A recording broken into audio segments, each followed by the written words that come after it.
I'm your host, Jeremy, as always, the mighty Alpha you all know and love. This podcast is my sanctuary and I will die in it. Trust me, I probably will. I hold the bizarre for ghosts on a weekly basis because they need no dreams are never alone, and either are they. Basically, a therapist to ghosts. I'm awesome like that. My co host, however, is a moonstruck April Fool who will tell his tales of the things we do for love and the saddest and everything to anybody who will listen.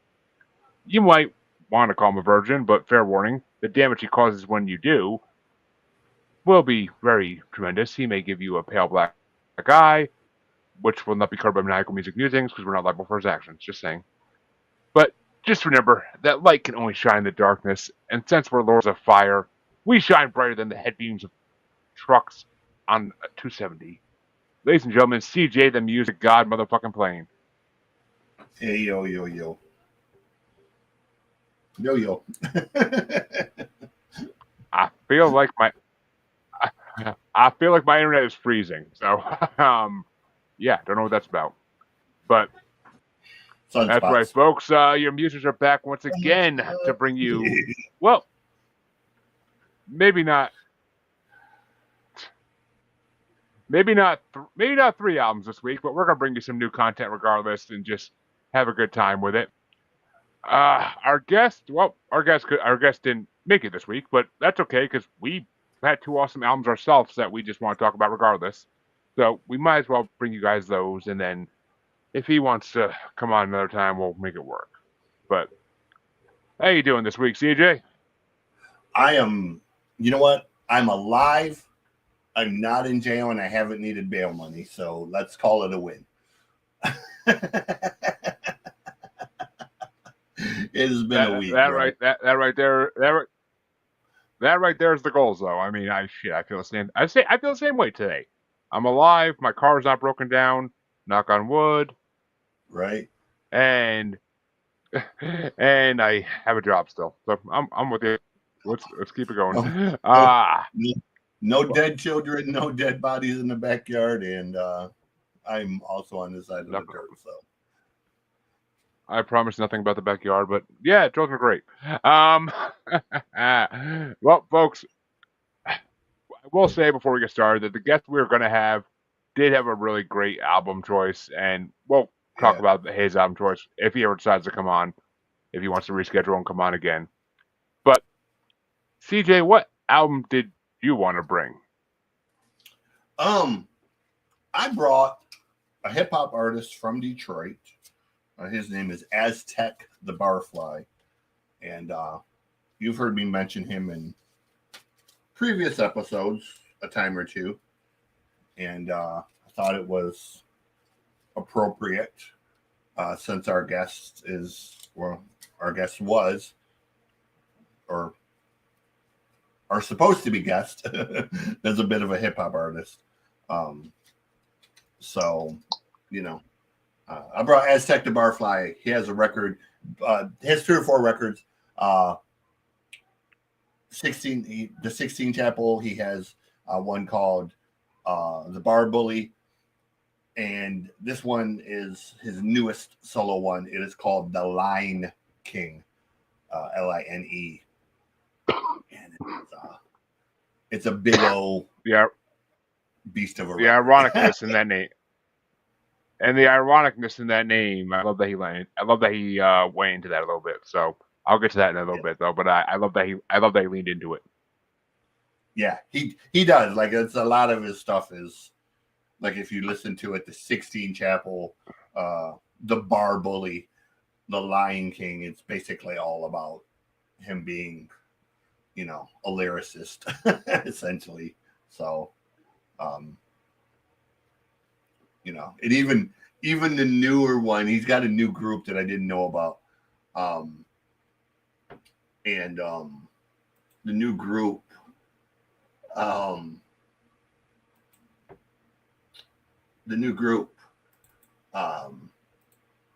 it's called Massamoon, and the record is called Bids, BIDS. And it stands for beautifully ignorant, disrespectful shit. So And it's with three other dudes. One of them is Big Left from La Coca Nostra, the early days of La Coca Nostra. Left was only on the EP, the original EP. But he has a bunch of solo stuff as well. So, yeah, Aztec the Barfly. Part of Foul or Yeah. produced by Foulmouth. Part of I can't think of the group. They have along with him Bang Belushi, Kid Vicious, which is Royce the 5'9's younger brother, is also part of this group. So saw him on the record, and a who's who of other Detroit stuff. So yeah. Yeah. I gotta say, this was a new one for me. I kind of remembered you saying the name at one point or another, and I was like, Mhm. I'm like, this sounds familiar, and I was like, I didn't know what I was walking into. Not one damn bit. I liked it. I mean, I liked it. I'm not sure what I liked though. I'm not sure if I liked him or his guest spots Right. because I feel like I don't know his voice well enough to really distinguish between some of him and some of the guests. I don't know who they are either. So I'm like, there's only a Mhm. couple songs where I know the guests. I know the guests, and I'm like, all right, I know that voice, and that's not him. But it was Yeah. overall a good album. I enjoyed it. There's definitely a bunch of songs in there that went in my like list. Um, but his beats all sound very similar. That's the other issue I had. Is it was just like each song sounded like the same, and it got to the point where I was like, I need something different. Like what the freak? Like I got through it, but like I didn't want to keep going after a while because it's just like it's like they're all the same beat over and over again. I'm like you need to like maybe one note off here and there, but it's basically the same thing over and over again. I'm like the lyrics are good, but I can't freaking get past the beat. It's driving me insane.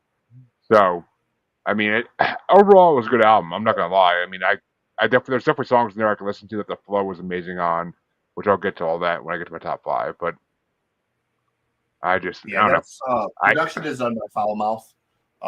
He's the guy that's Foulmouth Productions, and he does a really good job being creative, but he does at times get a little monotonous with he doesn't change things up as much.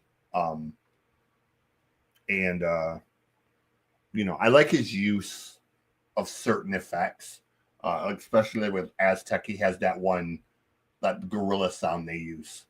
Um, you'll hear it and it'll go, yeah. oh, and they drop it in like right at the perfect spots where it makes it just sound like that sort of beast coming through. So, that was one thing about Aztec that I really like, but he is definitely one of the better lyricists out of Detroit, and I'll put him up against anybody. I tell people all the time when I talk about Eminem that it's not that I don't like M. I just get really sick of people talking about M like he's the greatest thing ever from Detroit when the reality is there are a lot of guys like Aztec, King Gordy, Kid Vicious, Bang Belushi that can easily go bar for bar with M. And, they just kind of get shit on I mean, because. I mean, I'll even throw it to Isham Twisted and Shaggy Two Dope too from Yeah, Detroit. That girl taking him on. Violent that's what I'm J, saying. not so much. But I mean Jay's all right with his flow when he wants to be, but he's not really a lyricist. His lyrics are kind of simple, like he didn't through high school. But well, because he didn't. But I mean, Shaggy would kill him. That's at least that's what's in my opinion. And we all know Uh-huh. Twisted. He Yeah. we all know the story about treating him and Twisted. So I mean, yeah, it is what it is. Detroit's Detroit. Yeah, but see, I dread if we ever do that loud list that you want to do, where it's the best Detroit rappers, because I'm gonna have such a hard problem making that list. But it's gonna be such a fucked list. I mean, But maybe someday. that's one I'm gonna need. somebody a lot of from time. Detroit Detroit, or yeah. that really understands Detroit hip hop, because again, I think we'd be better off doing the top 10 white Best rappers way. that named Eminem. That way we can include white Yeah, rappers everywhere. even I mean, any list that has to do with artists, whether it be rock or rap, I always have a fucking hard time with it. It's like there's so many out there that it's just like Jesus. Like how do you pick and choose? Like it's not like movies where you know which ones are amazing. There's so many Yeah, rappers you never heard of before that are just like that you could not even know about and they should be on your list. It's just it's one of those things. What can I yeah. say? But I mean, it ends up being essentially, as always, when you can say, you can do a list, say the greatest white rappers, not named Eminem, and you could sort of lean towards the greatest, but it always ends up being a combination of greatest and your favorites, because realistically, if you were your favorites doing are your greatest. like if you're doing a list of white rappers, I'm going to have people on my list that I think are the greatest that are not going to be on other people's list. And I'm going to tell you right now, I'm not going to have Mac Miller on my list because I don't think Mac Miller was that fucking special. But heaven forbid you do a list of white rappers and don't include Mac Miller because, Mac Miller. Mac Miller was not that fucking special, okay? Like, he really wasn't. Like, yes, I know he died. No disrespect to him. All right, actually, I'm not a fan. I've never been a fan of her. maybe say anything. maybe we need to. So Me either. But I mean, yeah. I don't know. But anyway, Maybe we should do that. We should do that episode yeah, at some point because I think it would be controversial as fuck with our list. But yeah. Well, that's what I'm saying. Like, but what were your it top ends up five being for? that combination of greatest and favorite. So, and that's kind of what I'm going for. Is I want to see that's different. If you're doing a top 10 list and you're only picking the lowest hanging fruit, that's what are you even there for? Like, that's why I say white rappers not named Eminem, because obviously if you include Eminem in it, everybody's gonna have M at one. That's just, it's not even challenging at that fucking point. You know what the number was. He I honestly can say he would be on my list as an honorable mention if he was included. I would not put him in number one on top 10 even. I say he wouldn't make my top 25 for white rappers. He just wouldn't. And again, no offense to Eminem. He might not. He honestly might. He might not. He might not mind either. Honestly, I could say that, but I don't connect to his shit. I also would have to do some research because there's some rappers I don't. I'd have to do my research because there's some rappers I don't even really know what color they are. I never seen a picture of them. Right. So it's and I'm not going to judge anybody on their voice or what they say. That's what I'm saying. And there's some that are mixed. Mm-hmm. So do you include them in the list? There's this massive debate about Drake and Logic. Drake and Logic are both mixed. Do you include them on the list of white rappers? Because technically, they are white rappers. They just happen to be also black rappers. So, are they on the list or not? Or do you get technical and say only all white rappers? Because are there really any all white rappers? Like, everybody's got fucking, Nems is another one. He's fucking Puerto Rican and Irish. So, do you include Nems? I could probably name 25 pure white rappers that are cut from snow. Exactly. But I could do 100. I could do 100 off the top of my fucking head. But that's what I'm saying. M wouldn't be in my top 25 because I have other white rappers that the majority of people would skip over that I think are just better lyrically, content-wise, and everything else. Do they sell as many records? No. But, Taylor Swift sells more records than fucking Stevie Nicks. But am I going to put fucking Taylor Swift on a list above Stevie Nicks? Hell fuck no. Absolutely fucking not. So, I mean, if you're basing the greatest on record sales, you're kind of missing the fucking point because you're leaving a lot of motherfuckers in the lurch that maybe ain't sold records but Oh are God, yeah, what? undiscovered. That's all. Yeah. They're undiscovered. So That's all it is. They're undiscovered. But what are your top five for Aztec though? number 5 for me is Lion King, the title track. I like the beat of that. I like the little piano parts of it. Number 4 is 93 Jerry Ball. Yeah. I love the Detroit. I love the Detroit Lions reference. It was up until recently, it was the last time the Lions had a good team. So when Jerry was one of the tough guys of that team. So the references, and I love that he has a good lineup of guys on that one. 270. That starts a record off with just it's got that massive boom bap style. Sounds a lot. 270 to me really could be a Snow Goons too. It has that Snow Goons style to it. Number 2, I guess I honorable mentions. I had Alpha, Fair Warning, and the Overture featuring King Gordy. I guess I should mention that. Number 2 though is Ricky Pierce. Ricky Pierce is the one where he has the line about I have in my I keep in my head what math teachers have, and then the next line he's like, I'm a fucking problem. I thought that was like one of the coolest fucking lines. The first time I heard it, I was like, dude, I wish I would have fucking thought of that. Like, that's such a great fucking line. And number 1 for me, because it has my favorite Detroit rapper on it, is Blackout. And it has Fat Father on it. Fat Father is another rapper who is just outstanding. If you get a chance to check his shit out, man.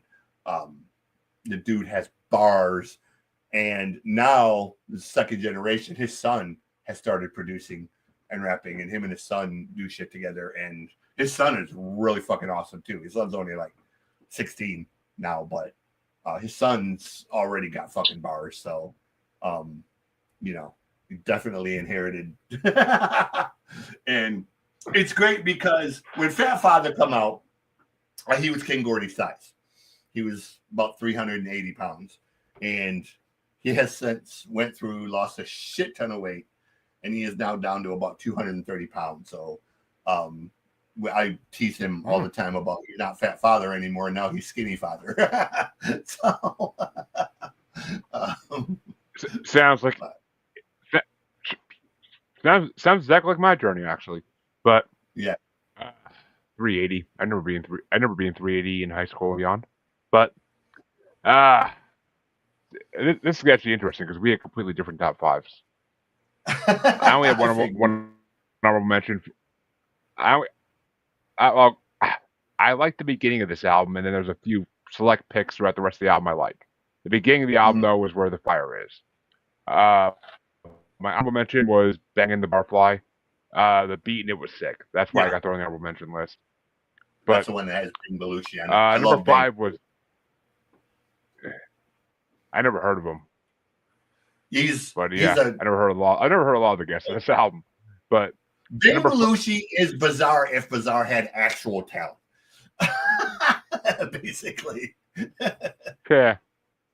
So, I mean, that's I'll sum it up real simple. Ben Belushi is Bizarre if Bizarre had talent. Well, there you go. My number 5 was Alpha the Beginning. I mean, I wasn't that big a fan of the track, honestly, but that one line, I'll make Mufasa scar Simba, that had me dying laughing. So, like, it's just the wordplay in that was fucking phenomenal. My number 4 was Fair Warning, because that line, I make people gather around and chat like they're at abortion clinics, like, it's fucking golden. That's a golden ass line. And I was like, I had to rewind it a couple times to hear that again and again. So I was like, that line is so perfect. Number 3 was Nightmare Trucks. Yeah, that's a great It song. had a decent beat, and I mean that one line, that one little short line, the verb flipping Merv Griffin, like that, like Wheel of Fortune reference had me dying laughing. But number 2 was 270 because that was a really good track overall. Flow, beat, lyrics were all pretty sick. And my number 1 had to be the overture because it's fucking King Gordy, and King Gordy is a god. I love what King Gordy does on that one So too. Like yeah, he's like I from the mean, viewpoint of like a gay prostitute. Like only fucking King Gordy would fucking rap a song about being a gay prostitute, and could get away with it without somebody saying something off the wall to him, you know, like like it's such a King Gordy thing that yeah. So it is, it really is, and I mean, I love King Gordy. I love King Gordy. I love them in. yeah, I love the. What the hell was it? Last Lars. American Rock Stars. I loved him in that shit. Like he was amazing in that. And a lot with M&E, a lot of the stuff he said in M&E was freaking like just golden. Like he was able to do whatever he wanted, and they let him just go off the hook, and he did, and he was phenomenal with it. So I enjoy the shit out of King Gordy, and that's why Overture had Yeah, to be my favorite. he's hilarious in person. But well, I'm sure he is. I mean, but folks, I guess that means it's time to get to my album, which I didn't matter what the guest was going to bring this week. I've had this album planned for a couple months now, at least, ever since I had a release countdown for it on Spotify, and I I knew it's going to be a long one to talk about too. I know because CJ's a fan of them too, so it's going to be two fans talking about somebody here. But eh, yeah, rip off the band-aid here, folks. I just brought him a good month or two ago, but I had to bring him again. It's Lord of the Lost Opus Nur Volume 1 album. And since I saw it releasing, I started listening to the singles that were on it. I had to bring it. I had to bring it the week. Technically 5 days after it came out. So I listened to it probably 3 times on Friday alone, just because I was so amazed by it. Like it's he did not disappoint me with this one. It was just phenomenal. Probably the best thing he's done since Blood and Glitter, honestly. And it's and the fact that it's a volume 1 has me stoked because that means there's.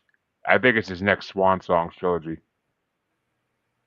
That's what I can see it as, because he hasn't done like a trilogy like that in a while. So I think it's his next trilogy, and I'm down for it. If he wants to do a bunch of opuses, I'm 100% down for that. He has the skill to do it, and some of the guestings on this album had me phenomenally impressed. So I I fucking loved it. I had to bring it on, and I had to make CJ listen to it the week it came out. I had to. So what you think of Lord's new album, CJ? Um, so this isn't going to be nearly as long as you like, because to be honest, That's what she said. I don't like this record. I could not get into it. This one is going to take Really? this is going to take multiple listens for me to get into. I don't like what he did on this record. Just sounds generic and rushed and in like, to me these songs sound like throwaway songs. They sound like songs he pulled out that didn't make other records, like they don't even sound like new songs to me. They sound like songs that were bits and pieces of something else or that he had for another record. And I don't know, like there were 2 songs on this record that there were 2 songs on this record that I liked, and basically, to be completely honest, it was because of who was on the songs with them. So, um, you know, it was the saving grace. So yeah, I get why you like. I mean, I love Lord. I love Chris. You know, um, I love Chris. I love what he does. A lot of respect for him, but just like I said, I'm not saying I'm not going to end up liking this record, but I got a feeling this one is going to be like one of the earlier ones. It's going to take a few listens for me to, you know, connect to this one. Um, so, yeah. I mean, but to me, I mean, I don't get his earlier stuff. It's less emo-y than his earlier stuff to me. It's more he's embracing his goth self, who he is, and I feel like I mean, this is almost a follow-up to Judas, in my opinion, to his Judas album. Like that's where it's a follow-up to me. Like it's the Yeah. same It kind of similar. It's a reminded me. similar album, and I feel like he's Trying to think of the early record that they had that I didn't. It took me a long time to. Uh,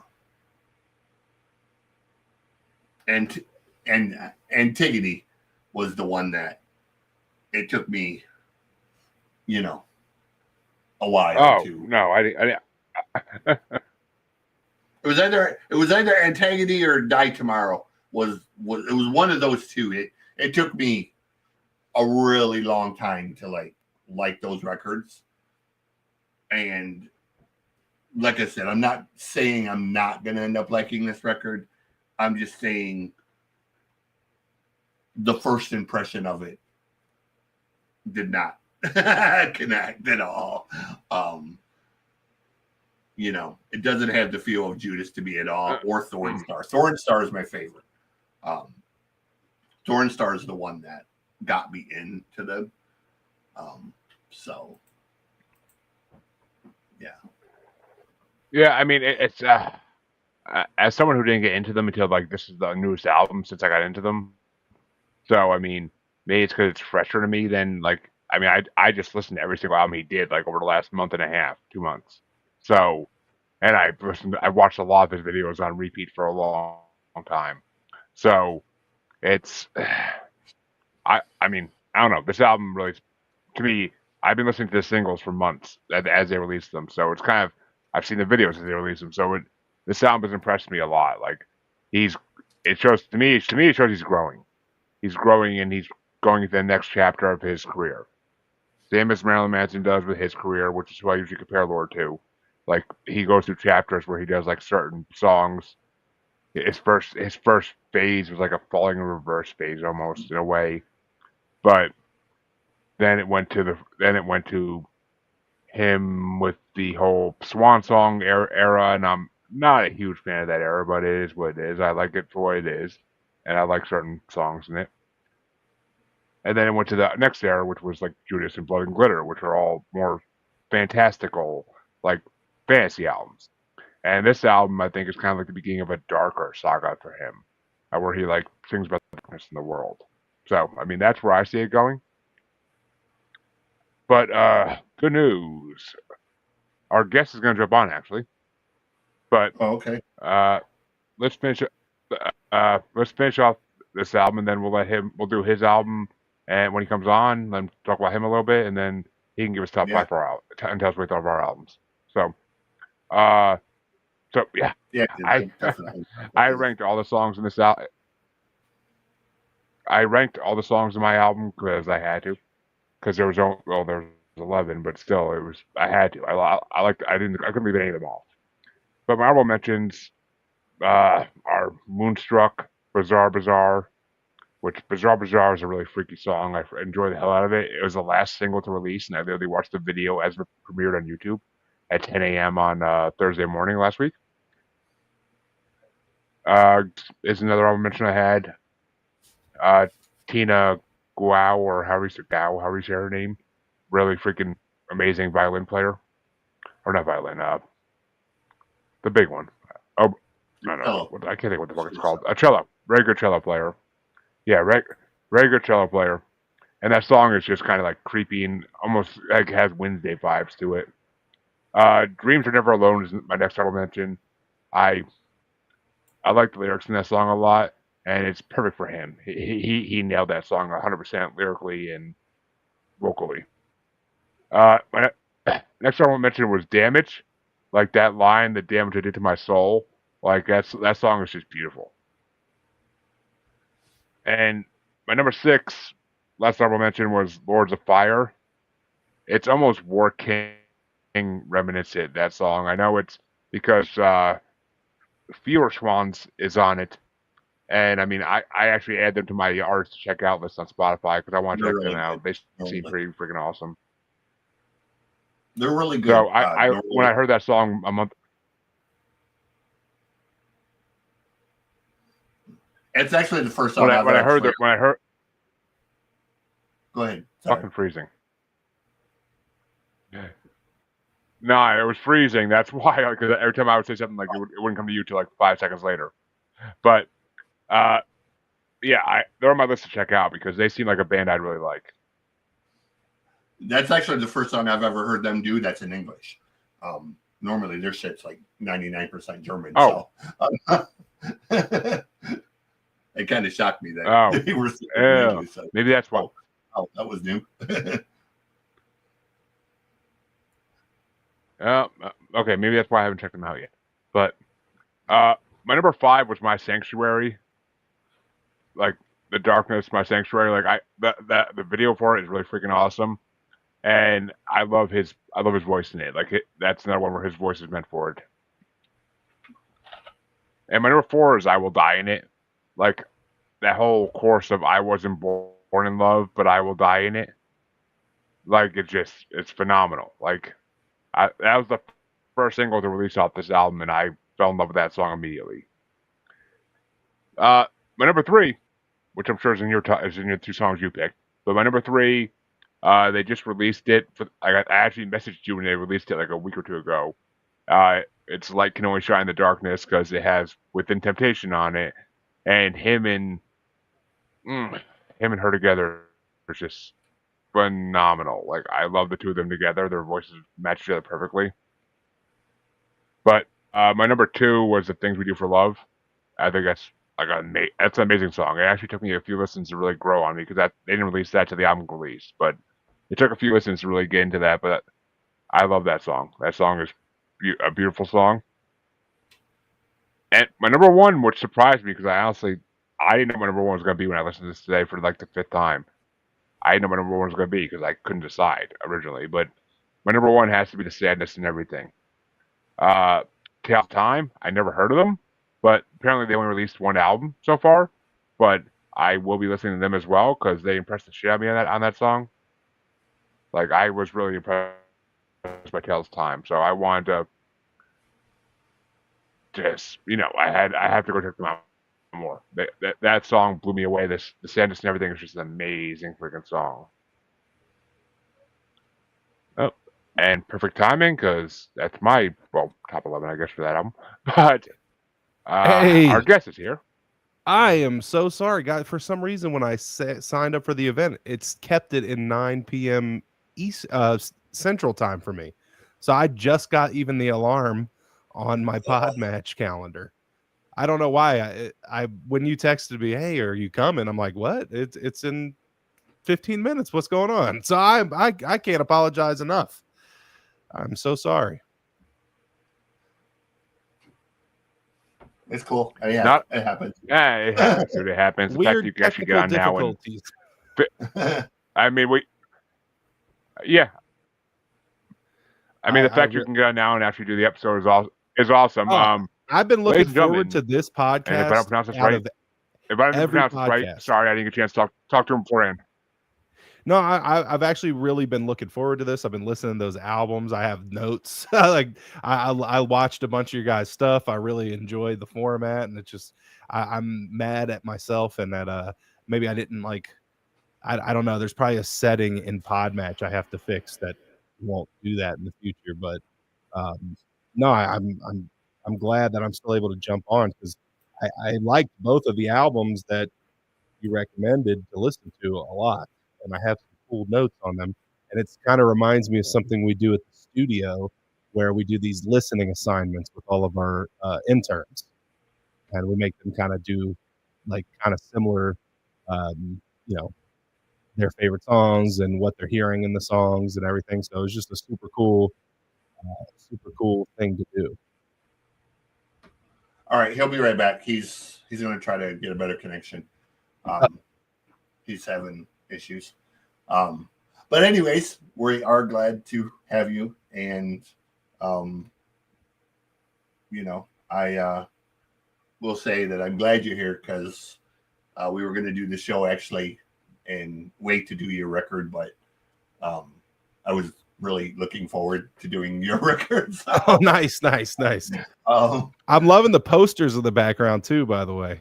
Yeah, I actually, believe it or not, I have my own studio. Oh, awesome. Most people can't see it, but if I spin it around, okay, cool. I have multiple computers, and I have a $3,000 brick that sits over there and doesn't. Of course, because I'm a gearhead myself, so I'm familiar. I am actually going through a bachelor's program for music production and media communications. Oh, great. And, where at? LA Film School. Cool. And they sent me this really awesome MacBook, but I don't use it because I don't like Mac, and I have been doing music production on Reaper and Sony Acid for so long that Logic Pro and Pro Tools are just kind of fucking annoying to me. Pro Tools takes 37 steps to do something that I could do in 4 steps in Reaper. I can, as long as you're not a pro. So I learned on Pro Tools. I hate Pro Tools. I am Logic certified, so I'm a big Logic guy. I just got my master's. I love Logic. I just got my master's at Southern Utah. So when you're done your bachelor's, check them out because they do the same program Berkeley has, but for like 100,000 less. So nice. It's a really good program. But yeah, I do like Reaper. Everybody keeps trying to get me to move to Reaper, but I've just done so many projects on Logic. I don't see myself ever making that switch. It's one of them things, man. Like it comes down to how serious you take the shit. Right. Like if you're producing for Dre and M and that level of people, then yes, absolutely Pro Tools, way to go. If you're producing on a mid-level, Cubase, there's a few you can whatever. But if you're doing what I'm doing, which is my friends who are local hip hop artists, they're coming in. We're doing some horrorcore shit, for a 6-pack of Budweiser and a couple tacos. It ain't that fucking serious, So I mean, we're recording shit with like Muck Sticky and shit like that, So I'm not sure if you had a chance to. So wait, are you in LA? No, I'm actually in the Detroit area. You're in Detroit. Okay, so that explains the project that you yes. you did with the. Did you record any of that? No, I wish. Okay, because I knew King Gordy. My buddy Ill Temper's in a group with him, the Even Heathens. Yes. Yeah, so he's on. I'm not sure if you got a chance to look up any of like the stuff like the Marsnell ciphers. Yeah, so I know a lot of those guys. Like we've been doing those for almost 15 years. And I've worked with a bunch of different people from Detroit, but it's always been more of a expensive hobby, right, than to take it serious. And it kind of got to a point where I went through this brutal divorce, and I spent my entire life savings to get. I've been there myself. And I thought, I just spent all my fucking money, and I got sole custody of my son now. Maybe I should take this shit serious and actually get a degree so that I could show it to somebody and be like, hey, I actually know what the fuck I'm doing other than if you look up this local group or this local group, I helped do this. But I can get like real shit and do the social media stuff, and I'm leaning more towards the media communication stuff than the music stuff. Right. But I am getting some music stuff in there just so that I can get better at what I'm doing. And I think he's like just having connection problems, but It happens. It does. But yeah, so maybe both of us aren't allowed on at the same time. That's that's how. no, normally he doesn't have any problems. I'm just joking since I was late and he's now having connection issues. He was having them before you got here. So. Okay, good. That makes me feel a little better. No, but you should. You know what? If you ever want to do some stuff, man, like as far as like hip hop, so I'll send some stuff your way. I got a lot of people down in Detroit that I know. So here's the thing. I am 54 years old, and I am in the process.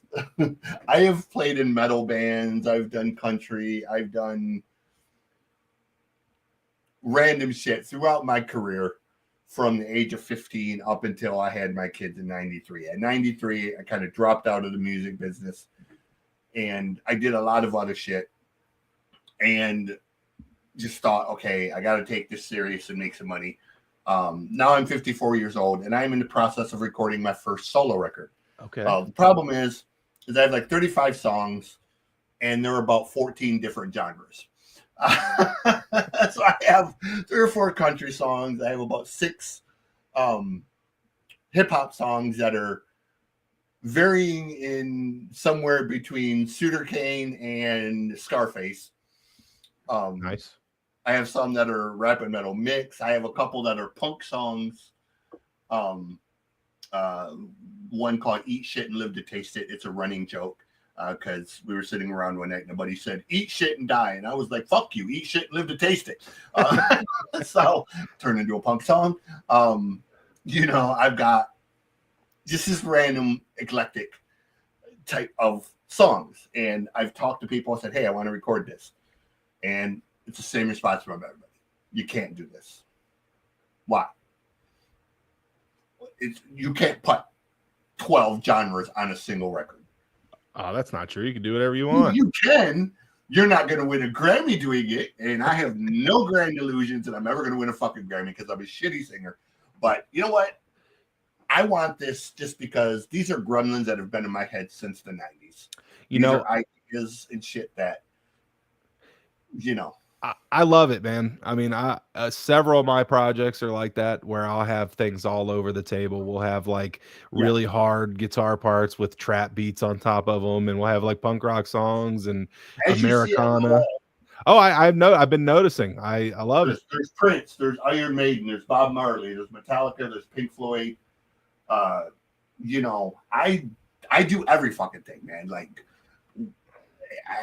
my musical tastes are just schizophrenic as shit. So if you could see my first big song we ever recorded was an exclusive song for Hip Hop DX with Kendrick Lamar and J-Rock and DJ No Frills and Microphone Tone. It was so that I have that poster up, and then I also have a Nina Simone poster. I'm all over the place too, man. Like I grew up, I got into hip hop because I was a punk rock kid, and I used to just order records out of the Epitaph catalog. And one day, there you go. One day, they had a Sage Francis record, and I'm like, I thought it was another punk album, and the vinyl came in, and it changed my life. It was like punk rock lyrics over these hip hop beats. And immediately, it was one of his first ones. I think it might have been Healthy Distrust, like one of his first solo ones after he left the group. And it just really got me super into it. Right after that, I went and bought It's Dark and Hell's Hot on cassette. And so it's like I just dove right in from there. And then, being from Philly, all the local, Jedi Mind Tricks and all that stuff. Like I just started going in on that. My first hip hop show was Jedi Mind Tricks, Reef the Lost Cause, and Sean Price.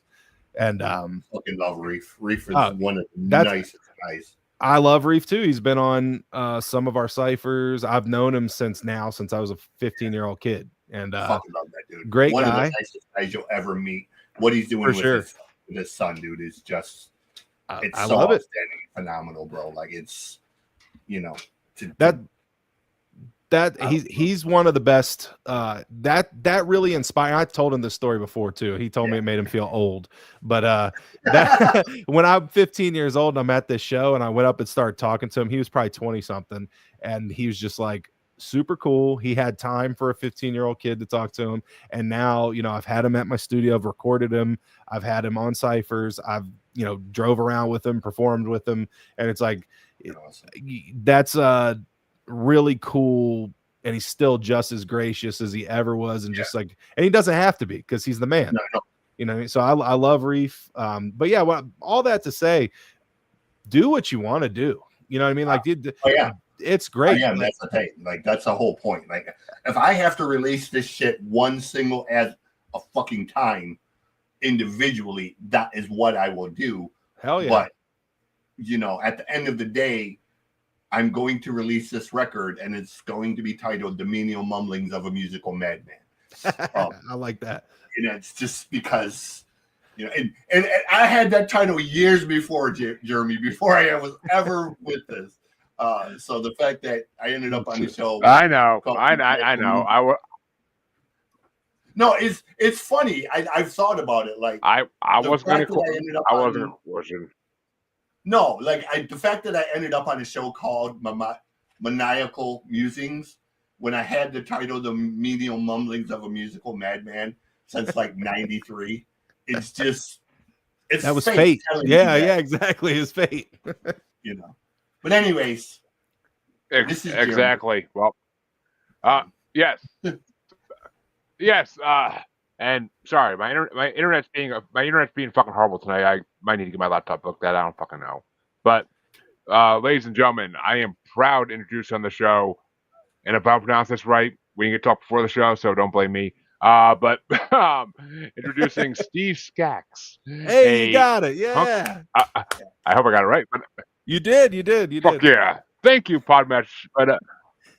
But punk rocker, audio engineer, and as you can tell, music lover. So we wanted to get him on, and the fact that he can come on so fast when we had a rescheduling to do, it freaking saved our ass, and he surprised us both with what he wanted to bring. But we're going to do this episode a little bit differently. Usually we do the guest album first. Me and CJ already did our albums technically, for the most part. So I haven't given you my just have you. We're gonna have you. That I chose. I know. I'm gonna hold off on that for a minute. I'm gonna let Steve tell us what he thought about your album first, CJ. And why don't you tell him what album you brought, CJ, so he knows which one he's talking about. I again, Aztec the Barfly, The Lion King, right? One of his 4 records that he's done. He has the new group that I didn't know about, Massamoon, which was Big Left. How that flew past my radar. Not one of my friends in Detroit fucking bothered to step up and say, "Hey, Tech has a new fucking record, or a new group." Thanks, guys. Yeah, Aztec the Barfly, The Lion King. Well, as we were kind of talking about it a little bit already when you were having your technical difficulties, and I took some notes on it. I really like this record a lot. And again, if anybody is familiar with me, they know what we've done with the ciphers, and it's just kind of right up my alley. So is it cool if I read off some of my notes, or should I just go off the cusp a little bit? So my favorite songs, my number one, I really liked Fair Warning. I love that one. I thought it was the beat, it just like brought that like 90s East Coast New York feel. It kind of reminded me of something Cool G Rap would rap on. Nice. So and the features really added a lot of contrast vocally. Like they just all, it worked together perfectly, but everybody had a different voice and a different element to bring to it. So Fair Warning was my number one. I like that. And then the Overture. I really like the Overture. I don't know if since I missed the first part of this, I'm not sure if we have overlapping favorite songs, but Oh, the, Overture is my number one. So that was yeah. your number one. I mean, I put that one because of the King Gordy feature mainly, and I was mentioning earlier, Ill Temper is one of Yep. our boys. He's been on a couple ciphers and great guy, and so him and King Gordy are in a group together. And when I heard King Gordy's voice, instantly, I wasn't even looking at it. I was cooking my kids dinner as I'm having this album play yesterday, and I'm like, oh, that's Gordy. So I was just instantly that one grabbed me. I made the comment that only King Gordy could get away with rapping from the viewpoint of a gay prostitute. Yeah, it's very few who could pull that off. Like it just as he was rapping it, I was like, "The fuck is he rap?" I was like, "What the fuck, bro?" Then it was like, it's so Gordy. Like if you know Gordy, like it's so Gordy that it's so great that it's you being into horrorcore stuff. I'm actually supposed to perform at the She Fest, the Night of the Shrunken Heads in San Antonio in October. It's like a big horrorcore festival. My really good friend Draco, he's very in that scene, and I did an album with him, so I'm going down there with him for that. Yeah, I don't know if you've ever heard of the Michigan Misfits. Misfits. I'm not sure. Jackson and Body Rot. They perform with all kinds of people, but cool. I work with them pretty nice. Yeah, we're gonna do some work together. We just did a song with Muck Sticky. Okay. So it's kind of a Muck Sticky. We're doing some work together after this. I'm not letting you off the hook. We're doing something. All right, yeah. but after that, Blackout. It was that sample. I love the like soulful sample in Blackout. As soon as that came on, I think I ran that song back maybe 3 or 4 times.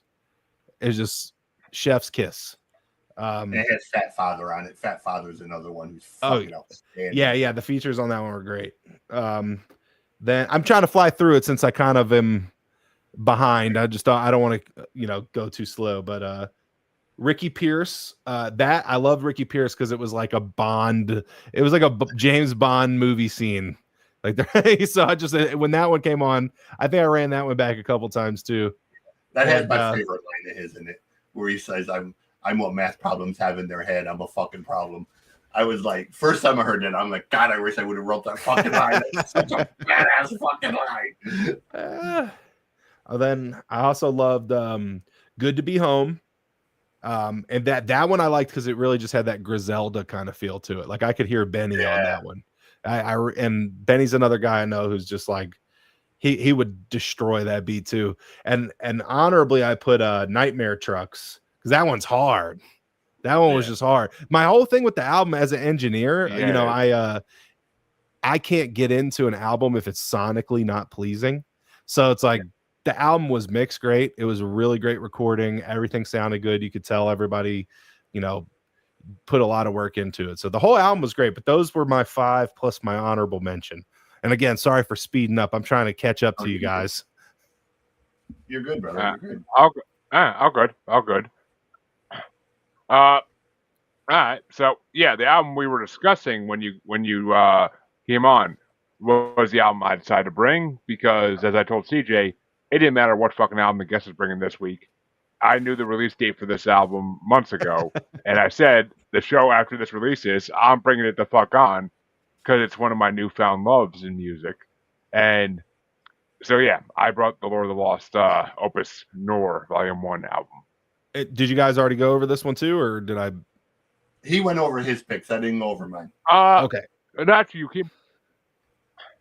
So, but as the guest, I want to hear your opinion first anyway, since CJ kind of disappointed me with his. Okay. So, I'm gonna start off and say this reminded me like my first girlfriend used to really be into like Nocturne and going into all those kind of like industrial metal raves and stuff.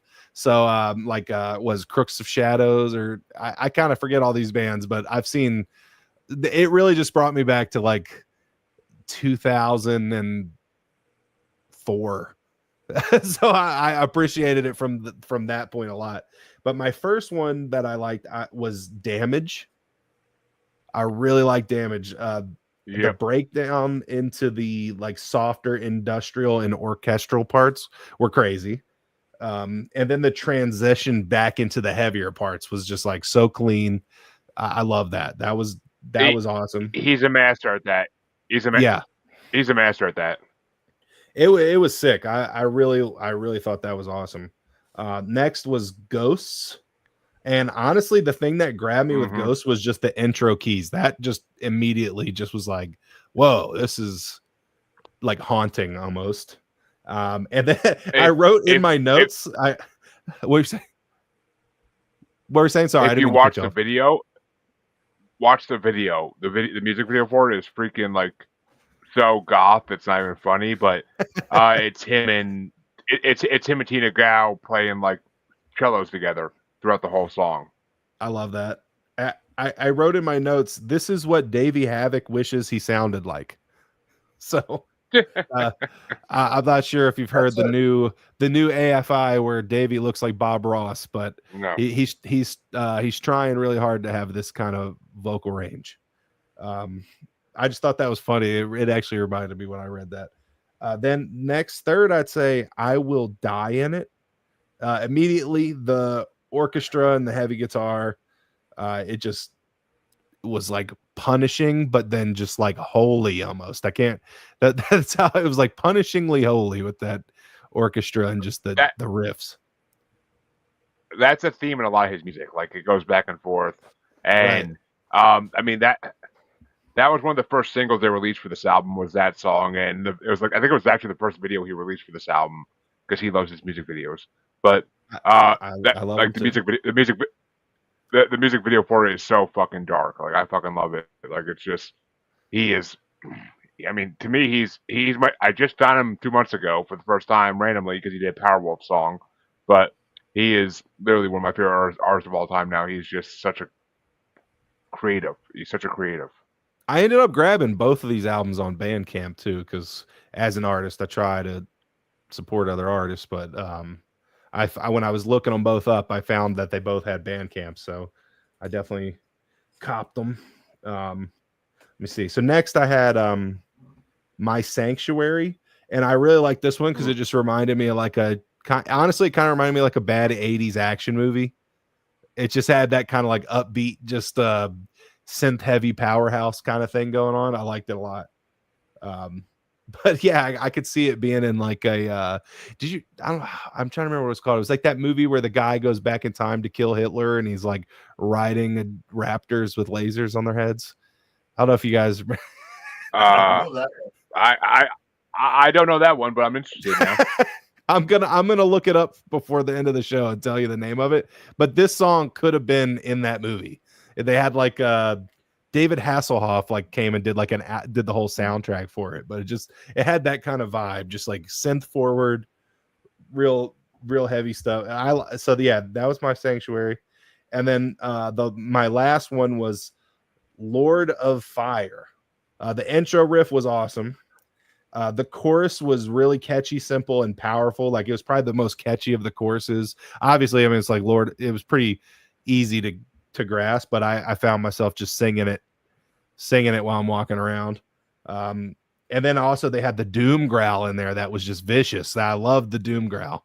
And, yeah. And then it broke down into like a Middle Earth Hobbit dancing scene right after the doom growl. So all of that spoke to me. Yeah, I was telling CJ that guest he had on that song, Fewer Schwantz, or however the hell you pronounce the name. Mm-hmm. I want to go listen to their other albums. Like apparently none of them are in English, but I want to go listen to their other albums because it's just like they're just like a lot of my favorite like fantasy metal bands. So I 100% got to check them out. Remember Dark Side of the Moon when I brought him on with Melissa? The guitar player for Dark Side of the Moon is basically the guy behind Fewer Schwantz. So. Okay, that makes a little bit of sense. To throw this out there, just to add to the My Sanctuary song, the movie was called Kung Fury. It came out a couple of years ago. I've never. Yeah, it's crazy. It's like just a straight up like this guy goes back in time to kill Hitler and he rides dinosaurs and goes through like I was all going the to say, the eras of only way time. you can make that description better is if it's Sam Elliott. No, if Sam Elliott did it, I would actually like pay for the movie right now. That'd be awesome. A Sam Elliott Hitler killing movie sounds great.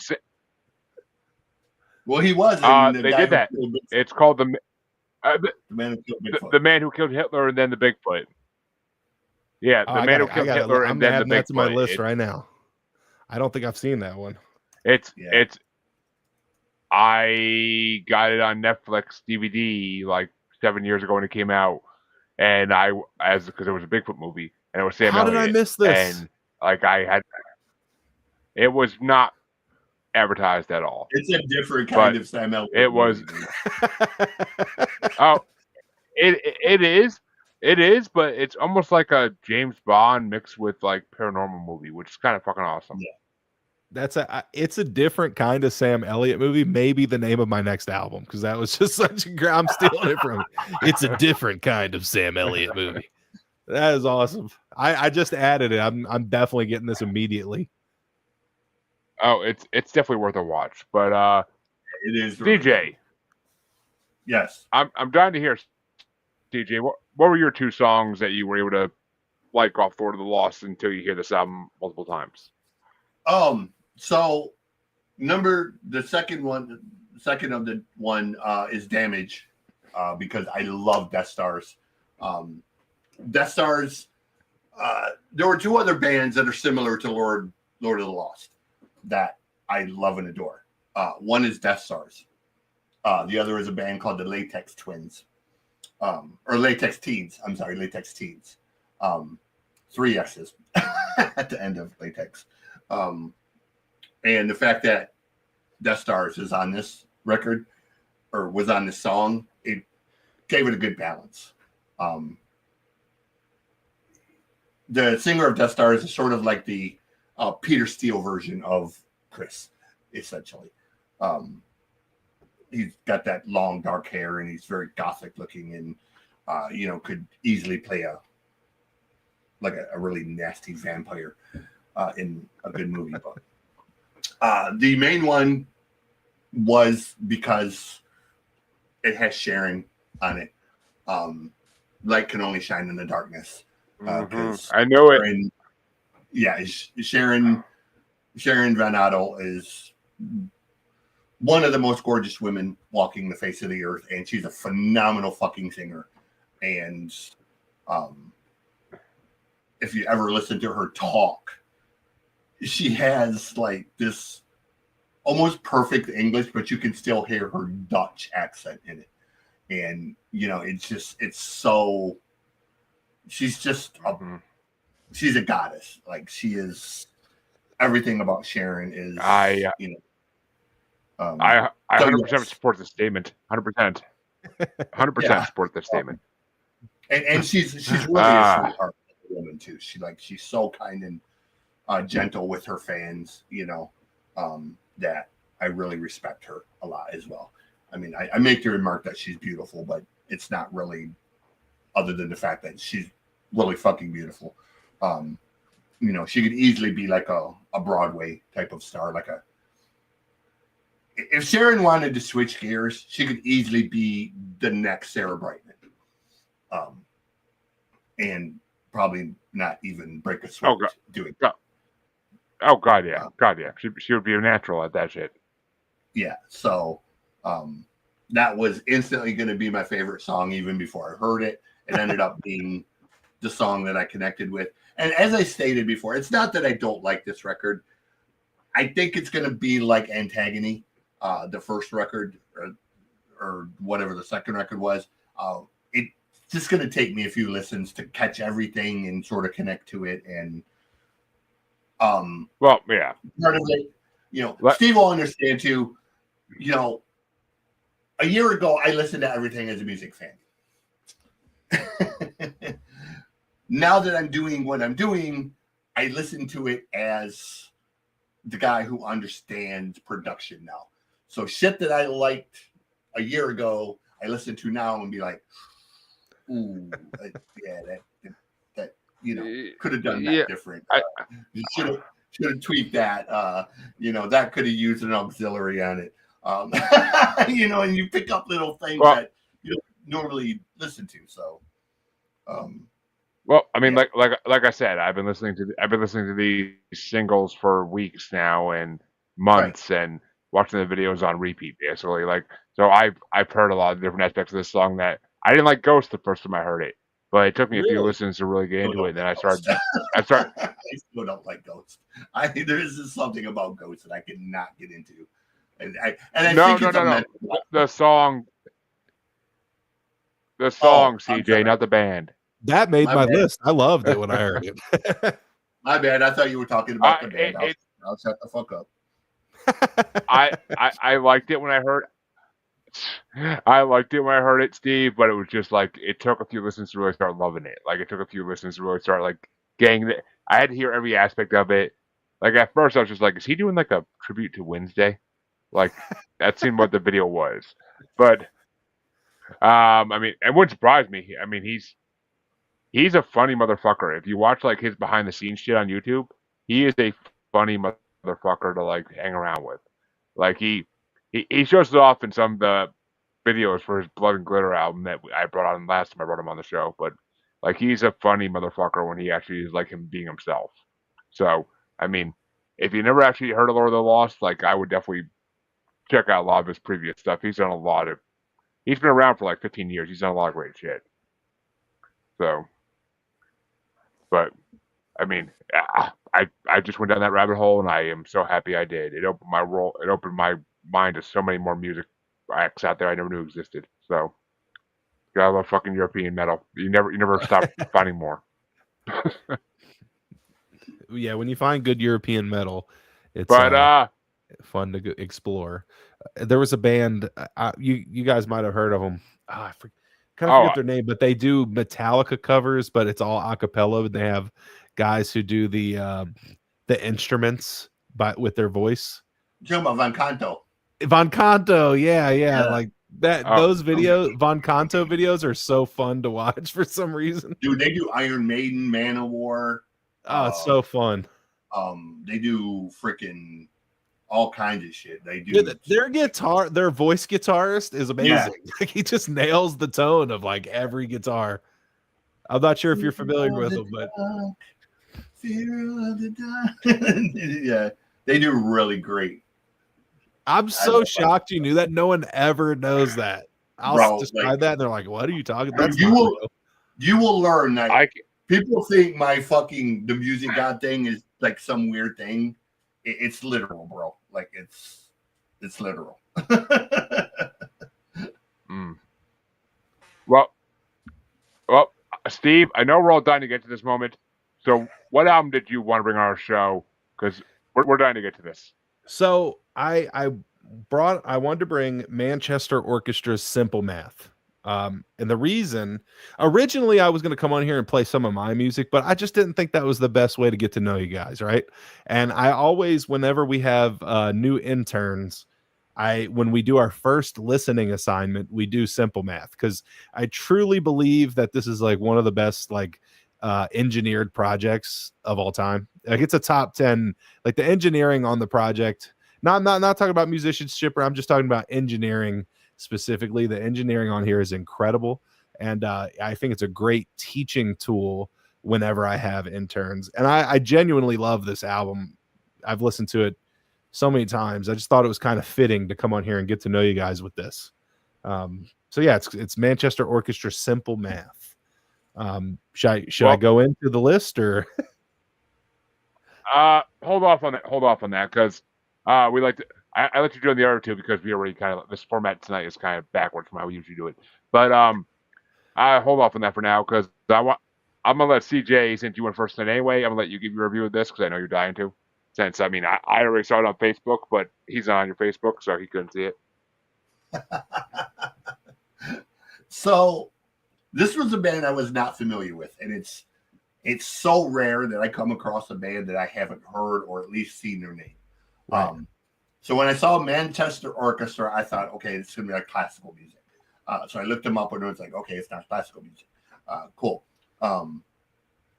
from the opening moments of this record, I was like, okay, this is not what you would expect from the name at all. By the second and third song, my brain was just like, okay, this might be the best Blue October record that Blue October never recorded. And I am a massive fucking Blue October fan. Justin is like my freaking, it is my dream to be in a room with that man to tell him what he means as a songwriter and a person and his story and everything. And this record is fucking outstanding. Like, I am literally blown away how great this record is, musically, sonically, the highs and lows of it, the flow. I have not been this impressed with a new artist, and it's not really a new artist because they've been around a while. But a new artist to me, I've not been in this impressed with someone since I discovered Youngblood about 8 years ago. So thank you for bringing this to my attention. And I'm glad that I did. I'm glad that I didn't just bring one of mine, because I love that. I like what you did too. I was listening to your stuff. So look, trust me, Manchester is like, I've seen them live a ton of times too, and they're incredible live. One of the best I've seen. I'm sure both of you have as well, like hundreds and hundreds of bands at this point. But I've seen thousands of shows. Right, exactly. I mean, I've toured, and I've been touring since I was 15. I've been playing shows since I was 12. Probably the band I've seen more than any other band in the world is the Bouncing Souls. I've probably seen them 30 times. But Manchester, I've probably seen 5 times, and just one of the most incredible live band. Like, some of the stuff that they do live is just like mind-blowing. So, and again, like I was saying, I think that it's just such a great teachable record for new engineers, because they do like some of like the reverse reverbs and some of like the swelling cymbals and stuff that they do is just like, it's some pretty high level stuff, but it's really noticeable on the record. And what I've used it to teach kids, as an engineer, you're creating the environment that the audience is listening to, right? So you really have the most important but least appreciated job in the album's process. Whatever you decide to do could make or break how that record ends up being. And you're picking what component of that album you want to be the star. So do you really focus on the drums? Do you really focus on the voice? What are you pushing forward for the audience to hear first and like really focus on? And I love that in this record, a lot of times, the drums are always there, and the guitar can be the star, and the vocals are definitely the star a lot of times. But sometimes it's not even musical elements that are the star. It's that reverse reverb in Simple Math that just leads to this big crash. And so I love this record. I'm glad you appreciated it. Yeah. Okay, I'm not gonna get on my knees and suck this album off like G did, but but at the end of the day, I thought the same thing. I saw Manchester Orchestra, and I was like, oh, what the fuck? This is gonna be some classical shit or something like that. And like I actually like gave it a few listens, like a few. I gave it a few seconds here and there, like in different songs, to see what it was, and it still sounded like classical to me at that point. So I was like, okay. I'm like I knew what I was bringing anyway, so I really didn't even care too much what you were bringing, because I was like, all right, I'm gonna do what I want to do regardless on this one. But I actually listened to the album in full today, and I was blown away by how much I actually liked it. And I never heard of this band either. That name has never come across my eyes in the last 37 years of my life.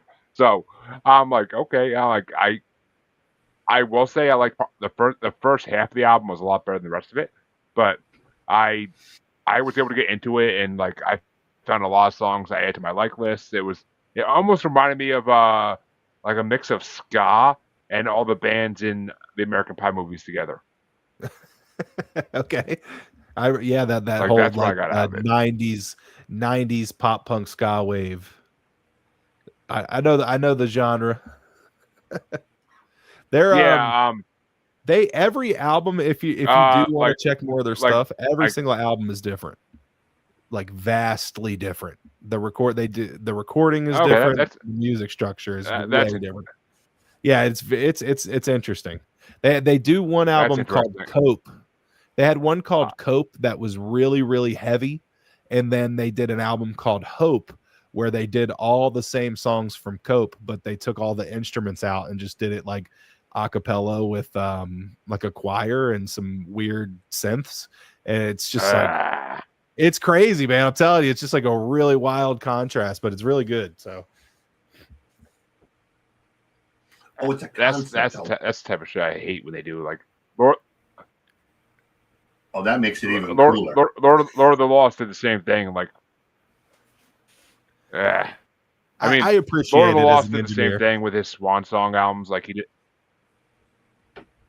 he did like Swan Symphonies, like for his Swan Song albums, and like it was kind of like, nah, man, nah. But I would check it out. Honestly, I would check more. I would check more of them out. Like I honestly would. They impressed me. They really impressed me with this album. I'm not gonna say it was like one of my favorite albums of all time, but I definitely respect it for what it is, and I found some new songs I like. So there you go. So what was your top five? I'm curious to hear it. Oh, well, we let the guests do their top five first, especially for their Okay, album. that's So fair. That's fair. That's fair. So my top five, my number one on this album, I think, is Virgin. I love the choir with the kids. It's haunting. The guitar is just super heavy, but the vocals are really just light. And then the song, when it really picks up and the whole thing gets really heavy with the choir going, and then they have the like Western instrument outro. It's just like I love that song. I think Virgin's awesome. Pale Black Eye would be my number two. Another just really good. I love the vocals on Pale Black Eye. And the chorus is just super. It's just a catchy one. Pensacola is another one. I love the end like kind of vocal chanting that they do. Apprehension. I love Apprehension. My apprehension got the best love a of good me. chance. Love, What was that? Oh, for some.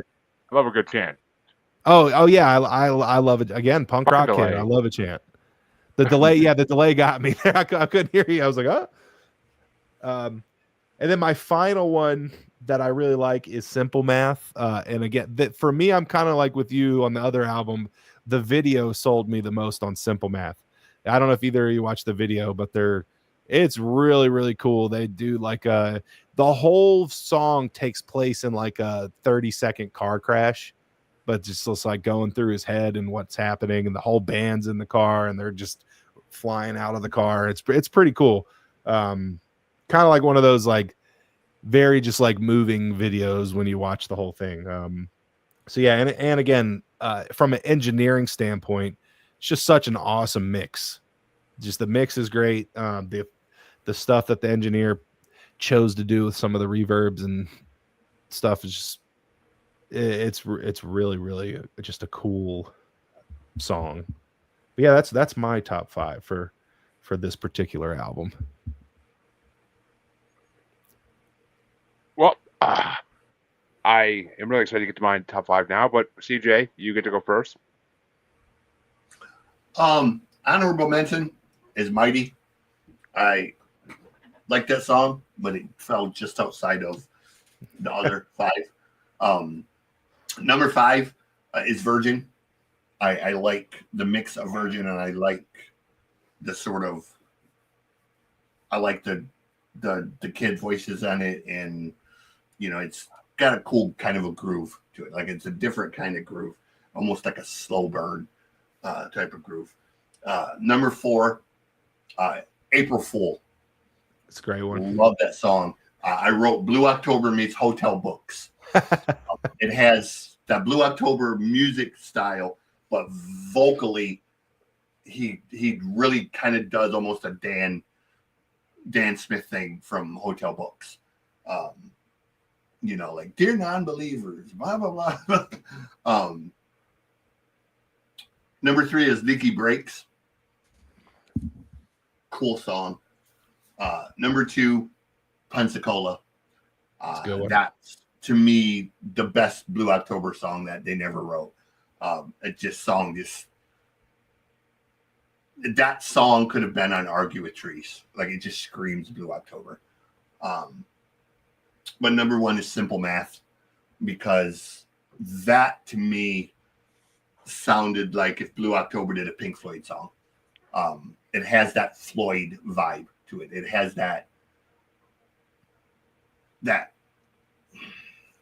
I don't really know how to describe it, but it has that spacey big feel like a Floyd song has. Yeah. The production on it is really, as the kids say, it's a vibe. But it also has that sort of modern rock feel as well. And like you say, it has just a lot of little production tricks that, most people would miss. And it really kind of jumps out as a song that is sort of bigger than the sum of its parts. It's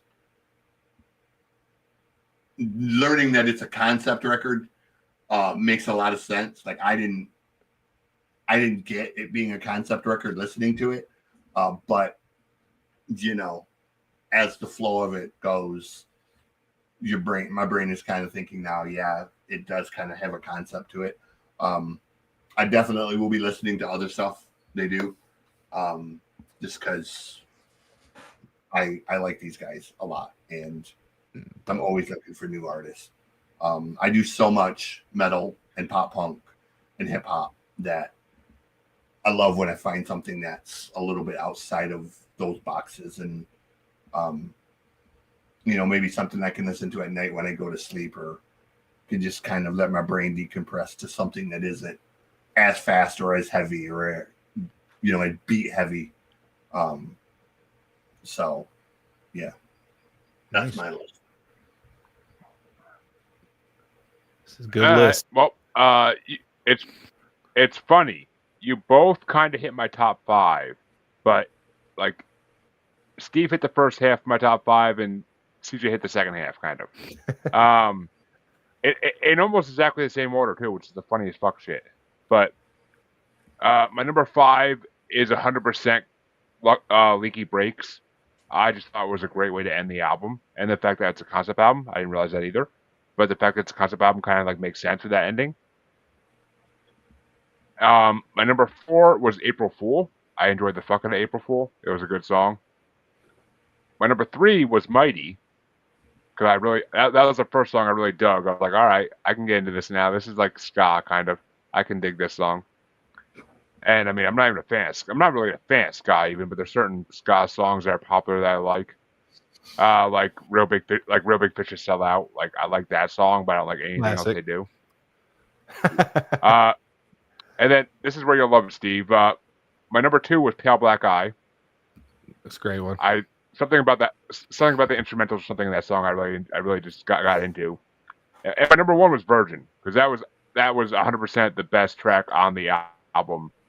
It had so many elements in it that I would have to go back and listen to it like probably 20 times to get everything out of it. Really, like I had to rush through these. I had to rush through these albums today.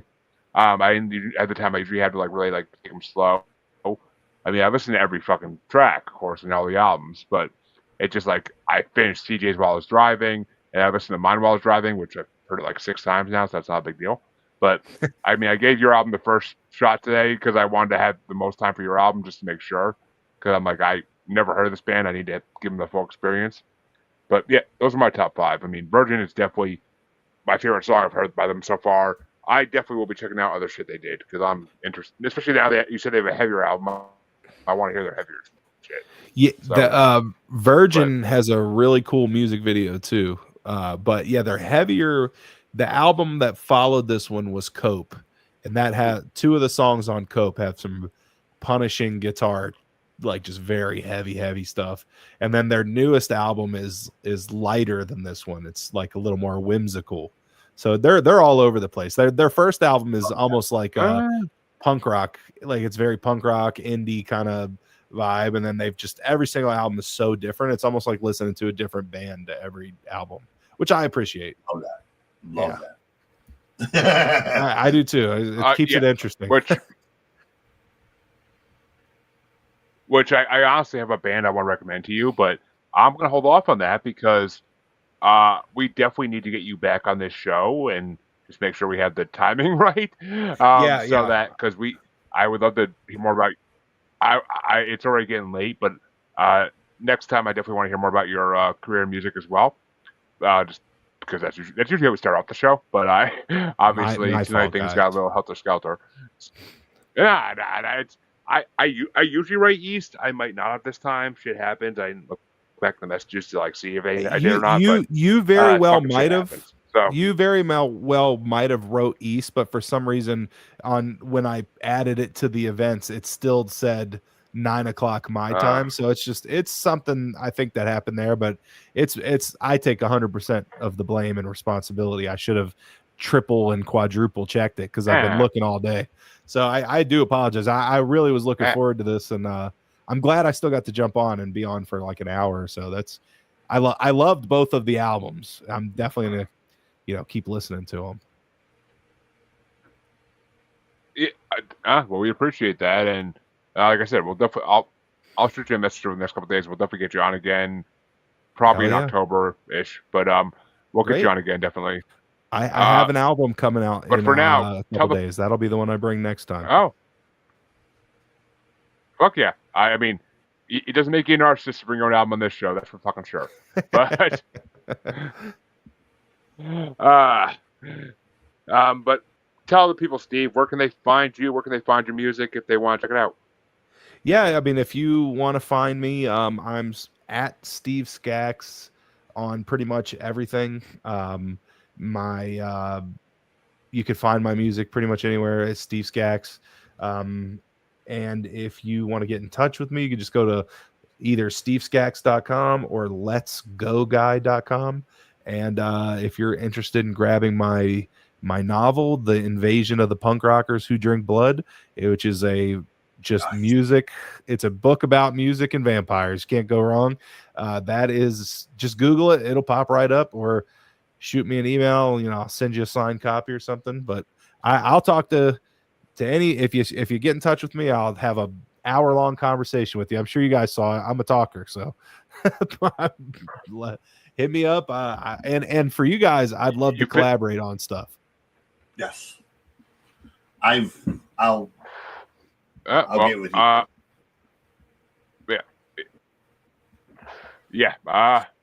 Actually, I got an idea, but yeah, definitely. And folks, go check all that out. The link to most of that will be in the description of the podcast once it releases, of course. And DJ, where can they find you if they so fucking dare?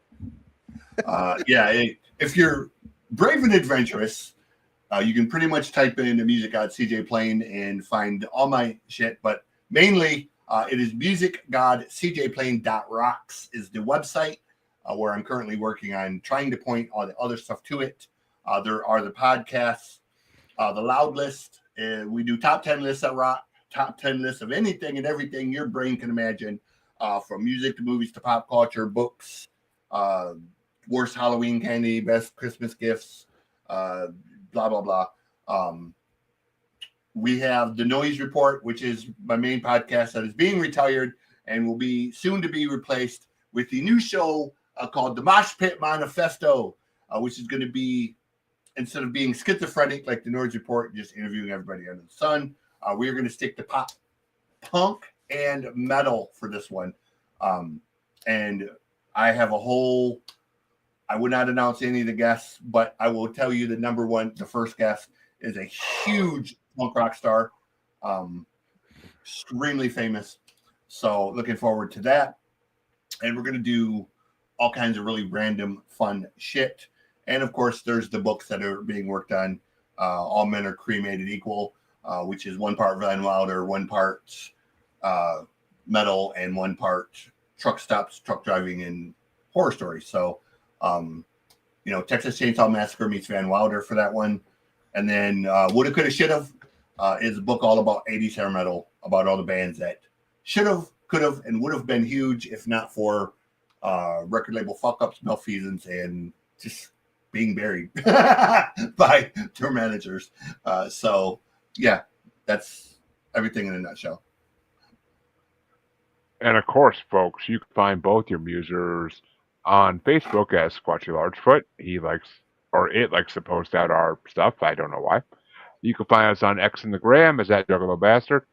And you can find us on YouTube. The best place to see everything that Maniacal Music has ever done over the last 3 years is YouTube. Just search Maniacal Music Musings and you'll find it. Or just check any of our podcast descriptions for a link. But we will see you guys next week. No idea what albums yet, but we'll see you next week and we'll find out, as always, together. And we will definitely be getting Steve back on in the future multiple times, probably, because you find a good guest like this that knows music, you got to keep bringing him on to keep the crowd coming, and I'm sure he'll have music releases coming for years to come. So anytime you guys want me, I will be here, and I will make sure that the time is right on my end. I'll shoot you a message tomorrow. I got something else we do in this show that might interest you, but Cool. well, we'll see. I'll let you. I don't want to give away the spoilers now, but come back next week, folks. Next week, folks. Jesus fucking Christ! And check out, see what we have, and you'll see Steve again. Don't worry. Until then.